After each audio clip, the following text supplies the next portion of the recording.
Okay, so I want to tell a little story about this thing that happened one time when I was driving somewhere. Okay, so it's like, I don't know, maybe 2004, and I was on my way to Legally on a Friday night. If you've heard my other stories, that stands for Long Island Gay and Lesbian Youth. Yes, I was a frequent attendee of gay bars and clubs, even though I'm pretty damn straight. About as straight as an arrow. And I basically went for I had a few gay friends I like to hang out with, but mostly for the girls because there are a lot of girls at gay bars and clubs, and I've gotten laid several times from girls I met in gay clubs, and I know it sounds crazy, but it's true. Anyways, yeah, I went to Legally every Friday night for about a year and a half in like 2003, 2004. And I'm on my way there this one Friday night in my dad's Honda. You heard my other story. I frequently like to steal his car when he wasn't looking, when he'd go out of town, because I loved that car. It was just a beast. And it was way better than mine, of course. 10 times more car than I had. So I stole that thing and joyrode in it every chance I got. And so I'm driving a Honda and I'm on the Sac Coast Parkway heading to Bayshore where Legally was. And the side of the coast was only two lanes in each direction. And there was this Jeep in front of me that was doing like 60 in the left lane. I mean, he was really going slow. You cannot go that slow in the left lane, especially on Long Island. You're going to get flipped off. People are going to curse you out, try to run you off the road. And I'm like trying to flash my brights at this guy, and he ain't moving. What the fuck's his problem? So finally, I managed to get around him. And as I'm driving past him, I decide to, only like maybe the second, third time in my life, you really shouldn't do this. It can get you killed. Uh, I flipped him off. I stuck my middle finger all the way out the window to make sure he saw it and probably mouthed fuck you on top of it. And before I could even speed past him, this guy's eyes were already filling with rage. And he just comes tearing after me, right? And Jeeps are pretty fast. I mean, a Jeep could probably keep up with that Honda on like a straight line. But yeah, so thank God for me. He got stuck behind some traffic, and I just managed to get around it and take off. And I go like east on the Southern State Parkway, which is how I got to Legally, for like one exit, and then I go to Fifth Avenue in the Bayshore. Those of you who know that area. Now, I got really, really lucky, right?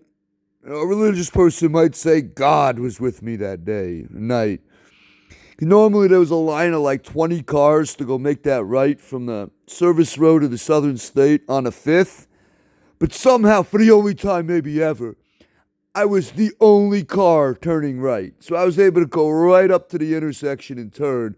Thank God, because I can't believe this asshole caught up to me. I had a big lead. Somehow, I look in my mirror and I see a Jeep flying up behind me at like 95 miles an hour. I'm like, oh fuck. I mean, like, flying behind you like about to run you off the road and ram your ass. And I managed to make a right as he was just roaring up on my bumper. And I just floored it down Fifth Avenue at about 100 miles an hour, trying to get as much distance between me and this psycho as I possibly could. And I even went as far, because there's this left turn you have to make to go onto the side street to get to Legally. And it's like a red light. And I'm like, oh no, I don't want to get caught in this turning lane if he catches up.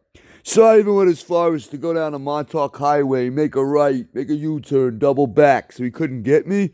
And I got away from him in the end. He never caught me. But some reason why I told my dad, I'll never know. Why I even admitted I was driving his car, I think he might have actually given me permission this one time. A few times he actually let me drive it because he knew how much I loved his car.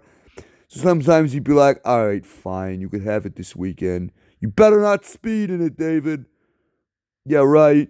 But I I told him this story and how the guy was tearing after me. He was a psycho trying to run me off the road and kill me. And all of that went right over my dad's head, right? This is my dad in a nutshell. and how sometimes I feel like he didn't give a shit about me? Yeah, this would be why. Because after all this, all he asks me is not, "Are you okay? Oh God, I'm glad you're okay. The guy didn't hurt you. Glad my son is okay." No, he goes, "How fast were you going?" And of course, I didn't admit that I sped up to as fast as 115 to get away from this lunatic. Yeah, that was about my top speed during this incident. And I'm like, "I don't know. How fast were you driving? I know you were speeding." Like, and then I got mad. I'm like, "What the fuck, Dad? Are you kidding me? This is all you care about is how fast I drove. Not the maniac that tried to murder me." No. And of course, I left out that it was because I flipped him off.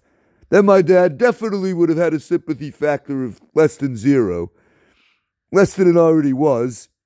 But I just simply left 90% of it out and said the guy tried to kill me and he just didn't give a fuck.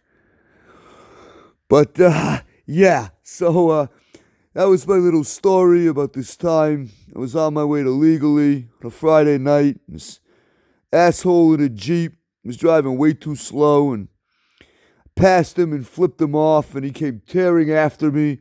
Had to go 115 miles an hour to lose him. And all my dad cared about was whether I was speeding and not my welfare in my life. What a guy. What a fucking guy.